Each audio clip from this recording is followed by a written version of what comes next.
Live from WFSB, Connecticut's #1 local news, this is Channel 3 Eyewitness News at 7. It is Monday, December 14th, and you are taking a live look from our iCams right over Middletown and New Haven. Wow, what beautiful shots there.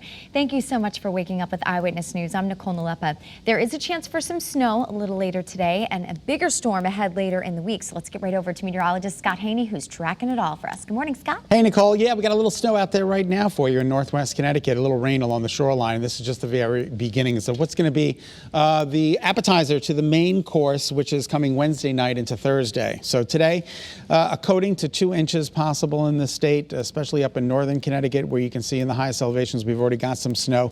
Kent, Warren, Litchfield, Bantam, Cornwall, Norfolk, Sharon, Torrington, you guys are in the mix. And it's plain rain along the shoreline where the temperatures are a little bit above the freezing mark, 37, 38 degrees this morning. So therefore you've got plain rain and from Monroe to New Haven, right down 95, Madison, Old Lyme, New London, on up into Montville and Norwich on 395. So just be careful driving around. The rest of the state is dry for now, but that's all expected to change.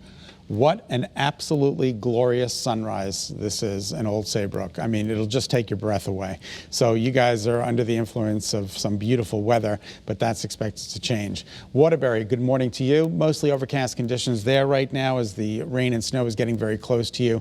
New Haven still dry at this point with a couple of showers in there, but not too much of a big deal. Middletown, more of the same.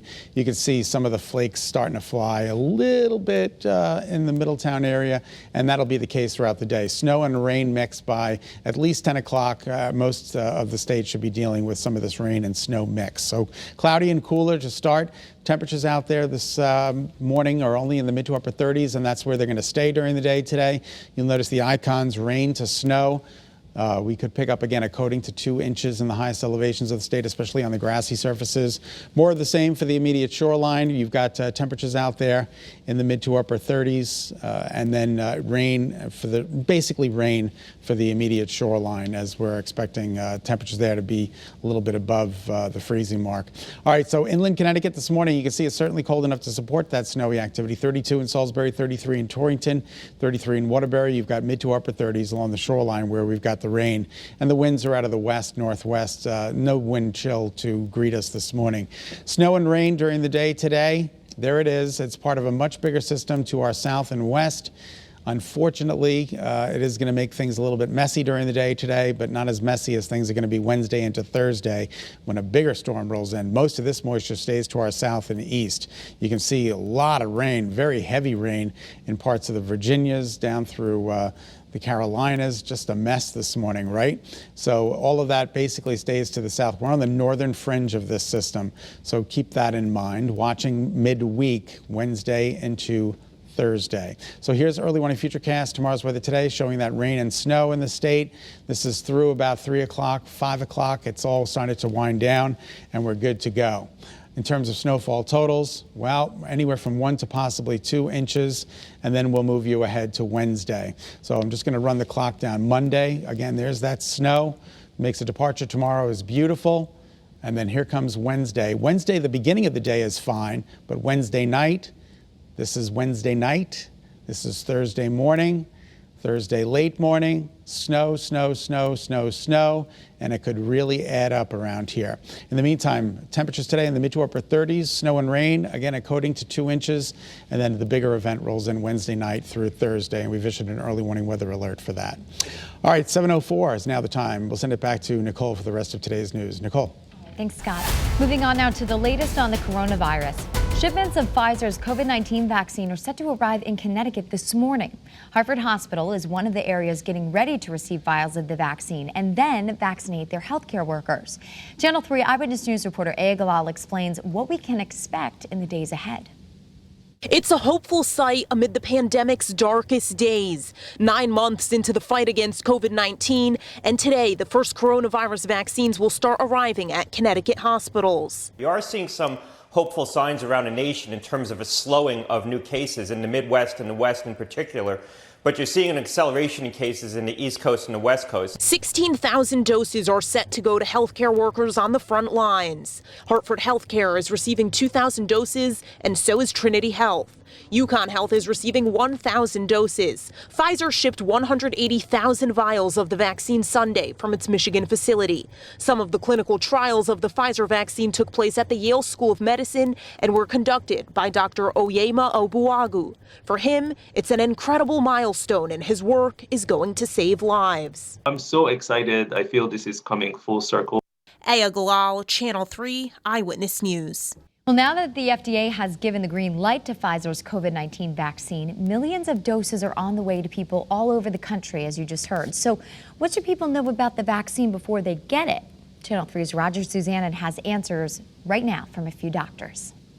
The vaccine is rolling out, and soon millions of Americans will be rolling up their sleeves. But many still have questions. Luckily, though, experts are here to help. So let's get to it. First question. So what exactly does this vaccine do? It reduces severe illness and symptomatic illness. It has not yet been shown to reduce transmission and spread of coronavirus. What about people the vaccine hasn't been tested on?